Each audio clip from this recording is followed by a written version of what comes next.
ఇది నా ఫ్రెండ్ శ్రీరామ్ గాడి నిజ జీవితంలో జరిగిన కథరా. ఈ కథకి కథానాయకుడు వాడే.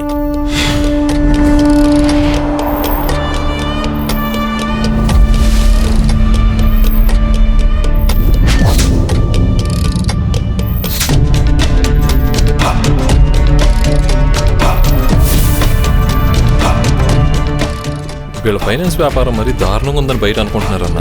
కాల్ మనీ వ్యాపారం డబ్బు చేయక తప్పదంటావా? వేరే దారి లేదురా. ఆడు లేకపోతే ఆడపిల్లని ఎత్తుకొచ్చేయండి.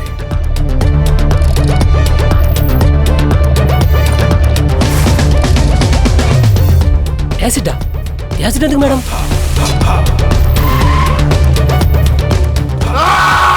అయినా ఈ అటాక్లు నువ్వెందుకున్నావు పిన్ని? అసలు ఏం మాట్లాడుతున్నావురా? నిజం.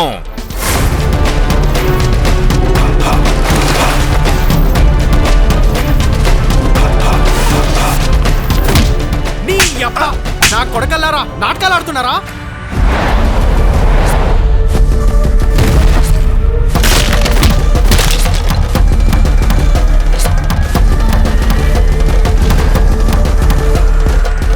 ఏదో సందర్భం వచ్చింది కాబట్టి చెప్పాం కానీ అసలు ఈ పెళ్ళిళ్ళు పేరెంటాలు వేస్ట్ రా.